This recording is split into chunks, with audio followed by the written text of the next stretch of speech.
제가 질문 드리면 연사님이 답변해 주시는 구조로 진행할 예정인데요. 첫 번째 질문은 잘 쓰려면 많이 써보라는 이야기를 들었어요. 쓰더라도 피드백이 있어야 노력이 더 힘을 받는다고 생각하는데 자신의 컨텐츠를 첨삭하는 요령이 궁금합니다. 라고 하셨네요.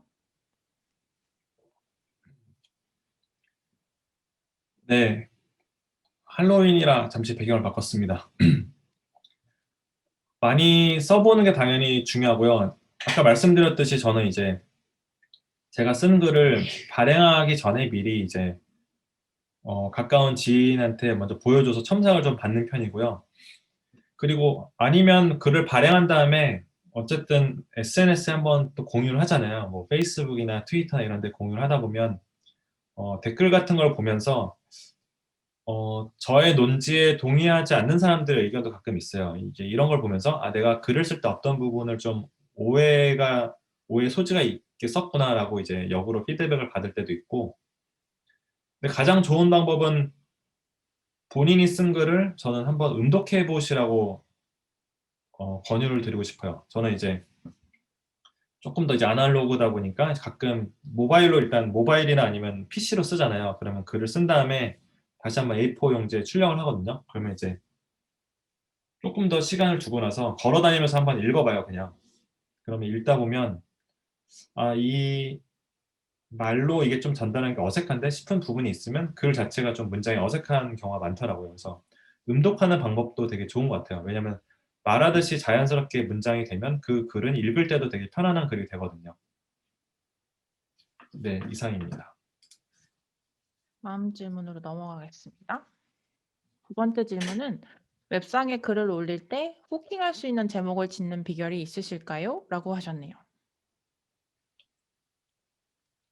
네, 저는 이 비결은 알고 있는데 제가 막 써먹고 싶지는 않기도 했었어요. 왜냐면 이거는 영어로 검색하거나 아니면 한글로 검색하다 보면 뭐 후킹한 제목 짓는 비결 이런 식으로 하면 아마 되게 많이 나올 거예요. 그리고 지금 보통 일반 뭐 일반적인 기사들을 보면 다 그게 후킹하게 지으려고 짓는 제목들인 경우가 많거든요. 뭐 뭐뭐뭐 해서 뭐 충격, 뭐 경악 이런 거 있잖아요. 근데 그거 말고 일반적으로 많이 쓰는 스킬은 이거인 것 같아요. 예를 들어서 A는 어떻게 B를 해서 C 하게 되었나라는 그 공식이 있어요, 보통. 예를 들면 뭐 넷플릭스는 어떻게 팬데믹 시대에 더 역성장할 수 있었나 이런 식으로. 그러니까 인과관계를 설명하는 제목 구조일 때 보면 사람들이 좀 더 직관적으로 글의 내용을 예상할 수 있기 때문에 클릭을 한다고 생각을 하고 있어요. 그래서 뭐 어떤 블로그나 이런 글들을 보시면 이런 구조를 많이 보실 거예요. 뭐뭐 하는 이유, 뭐가 뭐뭐 하는 이유, 뭐는 어떻게 해서 뭐뭐 했나 이런 식으로. 그래서 이런 제목을 한번 A/B 테스트처럼 해보시는 것도 좋을 것 같습니다. 네, 다음으로 넘어갈게요. 세 번째 질문은 에디터로 전향하기 위해 글쓰기 공부를 따로 하셨었나요? 하셨다면 얼마의 기간 동안 어떻게 하셨는지 궁금합니다. 라고 하셨네요. 글쓰기 공부를 성인이 돼서 따로 한 적은 없는데 사실 저도 이제 계속 예전으로 기억을 거슬러 올라가다 보니까 저는 이제 중학생 때부터 좀 독서를 많이 했었고 그때 기본적인 글쓰기 공부를 한번 했었더라고요. 저도 이제 잊고 있었는데 그 당시에는 이제 부모님께서 뭣도 모를 때 뭐 글쓰기 어떤 학원 같은 게 있었나 봐요. 뭐 사교육 같은 건데 그때 이제 제가 기억나는 거는 어떤 글을 구상하는 방법, 그다음에 기본적인 맞춤법, 띄어쓰기 이 정도 수준이었었고 그다음에 고등학생 돼서는 독서 토론 같은 것을 많이 했었어요. 그래서 이제 그게 결국에는 이제 글을 쓴다는 게 자신의 생각을 논리적으로 푸는 거잖아요. 그래서 단순하게 글쓰기라기보다는 내 생각을 논리적으로 정리하는 법에 대한 훈련을 이제 학생 때 좀 많이 했다고 저는 생각을 하고 있고 오히려 성인이 되고 나서는 계속 글을 이제 꾸준히 쓰면서 그다음에 훨씬 글을 잘 쓰는 분들이 많잖아요. 그분들의 글을 읽으면서 그 쓰는 방법을 모방하기도 하고 그러면서 이제 저도 이제 셀프로 좀 학습을 했다고 생각을 하고 있습니다. 그래서 기간으로 산정하면 뭐 짧다면 짧을 수도 있지만 좀 더 길 수도 있겠죠. 근데 결국은 이제 제가 이제 전향하기까지 시간을 생각을 해 보니까 한 5-6 년이 걸린 것 같긴 하더라고요. 그래서 만약에 다른 분들도 이제 글 쓰는 관련된 일을 하고 싶다면 한 번에 확 전업하기는 쉽지 않을 수도 있어요. 근데 어떻게든 어딘가에 기고하는 자리를 좀 알아보거나 아니면 내가 글을 씀으로 인해서 좀 참여할 수 있는 프로젝트, 사이드 프로젝트 같은 거를 찾거나 아니면 이제 본인 블로그에 계속 글을 쓰셔도 되겠죠. 이런 식으로 어쨌든 직접 써 보는 거를 추천드리고 싶습니다. 그리고 당연히 독서나 이런 것들은 많이 하시는 게 훨씬 도움이 되고요. 네. 네. 다음 질문은 새로운 분야를 처음 공부하고 접할 땐 어떤 방식으로 시작하시나요? 어떻게 지식을 쌓고 기록하고 그걸 활용하시는지도 궁금합니다. 라는 질문입니다. 네. 이거는 조금 어려운 질문인데요. 예를 들어서 제가 지금 최근에 이제 이직을 토스라는 데로 했잖아요. 토스는 이제 금융 서비스업이고 이제 그러니까 모바일로 그걸 주로 제공하는 곳이에요. 그러다 보니까 이제 저도 금융 산업을 좀 더 이해를 해야 되고 쉽게 말해서 뭐 투자나 재테크 여러 가지 금융 서비스를 이해해야 되는데 제가 처음에 이제 접하는 방법은 그 분야에서 제일 좀 잘한다고 평판이 좋은 사람을 좀 찾아가거나 아니면 그 사람의 뭐 SNS를 좀 보거나 이런 식으로 접근을 하고 있어요.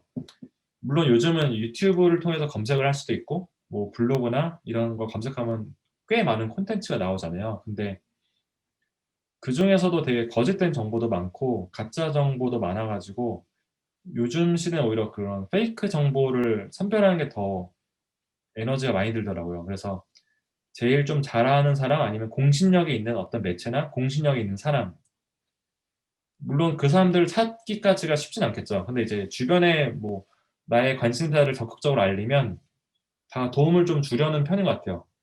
이런 소스가 있는데 뭐 자료를 공유해 주거나 이런 식으로 나누는 또 기쁨이 있잖아요. 서로 또 성장할 수도 있고. 이런 식으로 하다 보면 어떤 분야에서 좀 엔트리 레벨로 접근하기보다는 쪼끔 더 난이도를 높게 조정을 해서 상향 조정하다 보면 좀 더 쉬운 분야의 정보는 다 딸려 들어오게 되어 있거든요. 그걸 이해하기 위해서는 학습을 해야 되니까. 그래서 저는 검색도 당연히 하지만 기본적으로는 쪼끔 더 대면할 수 있는 어떤 사람을 찾아가서 좀 더 공신력 있는 정보를 얻는 방법을 취하고 있습니다.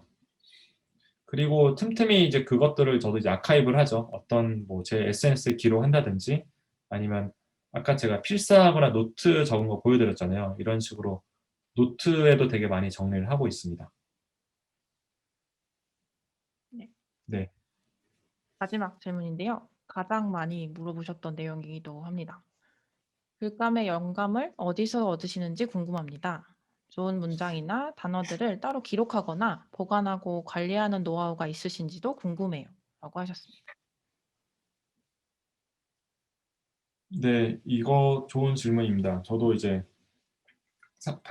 다른 사람들 만날 때 저도 많이 여쭤보는 질문이기도 해요.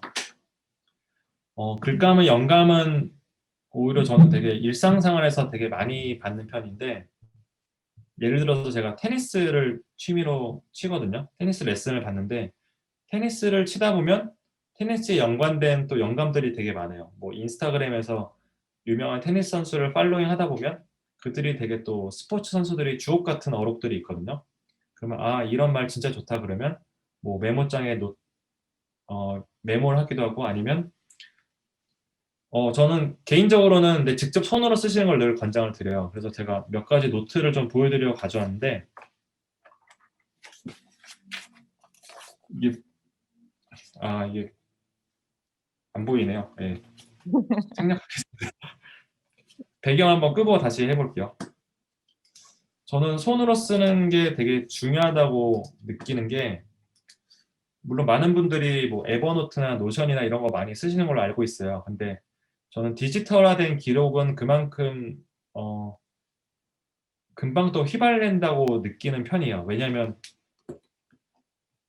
드래그해서 복사해서 붙여 넣거나 아니면 빠르게 그냥 타이핑하거나 되게 간편하잖아요. 근데 하다못해 손으로 키보드로 타이핑을 치거나, 그러니까 저는 손을 쓰는 걸 되게 권장을 드린 이유가, 이게 기억이라는 게 되게 단기 기억이랑 장기 기억 이런 식으로 나뉜다고 하는데, 어쨌든 나의 몸을 써서 체득한 기억은 조금 더 오래 남는 것 같거든요. 그래서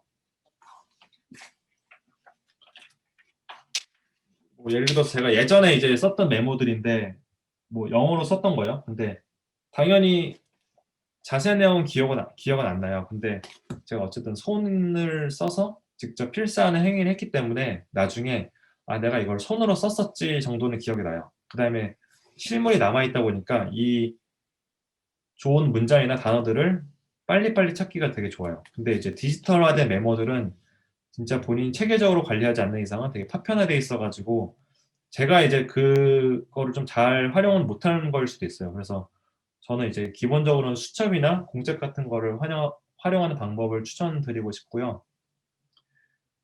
다시 영감으로 돌아오면 뭐 운동을 하거나 어떤 취미 생활을 하다 보면 관련된 뭐 것들에 대해서 이제 영감을 받으실 수도 있고, 평소에 직장에서도 어떤 동료의 말을 듣거나 어떤 누군가의 말을 들으면 저는 그 문장에 대해 괜찮으면 빠르게 좀 메모를 하는 편이에요. 그 정확한 워딩이 아닐지라도 일단은 그 말을 메모를 해두면 나중에 이 맥락이 어떤 건지 조금 더 기억이 나거든요. 그래서 그런 식으로 나의 모든 기억이 빨리 휘발되기 전에 어떻게든 이제 그거를 좀 캐치하는 방법을 쓰고 있습니다. 그래서 노트가 되게 지금 많이 있고 이것들이 나중에 다 제가 긴 글로 풀 때 도움이 되더라고요. 근데 물론 저는 이제 아이폰 메모장도 되게 잘 쓰고 있긴 해요. 이것도 이제 그 동기화가 되다 보니까, 그래서 그때그때 파편화된 메모들도 이제 다 뭐 정리를 하고 있습니다. 그래서 요즘 시대에는 툴의 문제는 아닌 것 같고 본인이 얼마나 이거를 이제 메모를 꾸준히 하느냐 그리고 그것들을 틈틈이 보느냐로 연결이 된다고 생각을 합니다. 네, 이상입니다. 네, 이 정도로 Q&A를 마무리해 보겠습니다. 그래서 강연을 마무리할 시간인데요. 강연 화면 종료하시면 자동으로 설문조사 페이지로 넘어갑니다. 해당 내용도 많이 참여 부탁드립니다. 또 신청해 주셨던 메일 주소로 오늘 진행된 강연 영상 보내드릴 예정인데요. 관련해서 문의사항이 있으시다면 사전에 안내해드린 메일 주소로 연락 부탁드립니다. 에디터님 오늘 알찬 내용으로 강연 준비해 주셔서 감사합니다. 네, 근데 지금 Q&A 2개 있는데 이거 또 어떻게 할까요? 일단 요거 표로 한번 진행해 볼까요, 그러면? 잠시만요. 네, 지금 그 레몽탁 맵님께서 스마트폰 메모도 하시냐고 물어봐 주셨는데, 네, 저도 이제 스마트폰 메모 아까 보여드린 것처럼 하고 있고요. 근데 저는 따로 뭐 앱을 쓰진 않아요. 그냥 기본 메모 앱을 활용을 하고 있고요. 대신에 이거를 동기화를 시켜놔요. 그래서 저는 이제 보통 업무도 맥 환경으로 하다 보니까 이제 맥북으로 쓰든 아이맥으로 쓰든 아니면 아이폰으로 쓰든 다 제가 어디서 메모했던 거를 다른 디바이스로 옮겨도 바로바로 볼 수 있는 방법을 쓰고 있고요. 그 다음에 여미선님께서 시점과 관점을 얽는 과정이 궁금합니다. 그리고 두 번째 질문은 일반인이 공적으로 글을 쓸 수 있도록 조언을 해주실 부분이 있을까요? 네, 일단 1번부터 말씀을 드리면 질문이 어려운데요. 시점과 관점을 얽는 과정? 시점과 관점을 얽는 과정?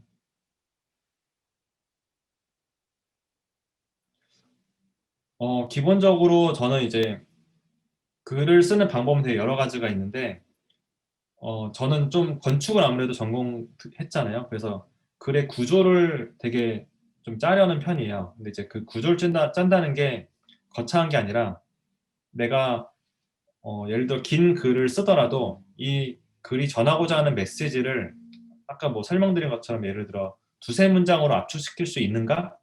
라고 했었을 때 압축이 되면 메시지가 명료한 글이 될 거예요. 그 메시지가 건축물에 비유를 하자면 어떤 큰 기둥이 되겠죠? 기둥이나 아니면 어떤 층이 될 거고요. 그런 식으로 이제 구조화를 하는 편인데, 다른 분의 이야기를 또 듣다 보면 그렇게 구조 안 짜고 나는 생각나는 대로 그냥 의식의 흐름대로 써요 이런 분들도 계시거든요. 저는 그것도 좋은 방법이라고 생각을 해요. 글쓰기에 있어서 정답은 당연히 없고, 근데 이제 말씀하신 것처럼 시점과 관점을 얽으려면 어, 예를 들어 1번부터 10번까지 그냥 넘버링을 하면서 쓰는 방법도 좋다고 생각을 해요. 그러면 1번 다음에는 2번으로 매끄럽게 넘어가야 되고 2번 다음에는 3번으로 매끄럽게 넘어가야겠죠. 그래서 짧은 글이 아니라 긴 글을 쓰려면 어쨌든 글을 끝까지 읽게 하는 게 1차 목표이기 때문에 이게 도미노 넘어가듯이 자연스럽게 이 카드가 넘어가도록 글을 쓰는 순서를 일단 짜는 게 중요하고, 그러다 보면 자연히 이제 어떤 시점과 관점이 얽히지 않을까라고 생각을 해요. 그래서 1번부터 뭐 예를 들어 10번까지 각 문장으로 썼는데 각 문장이 하나의 단락이 될 수도 있겠죠.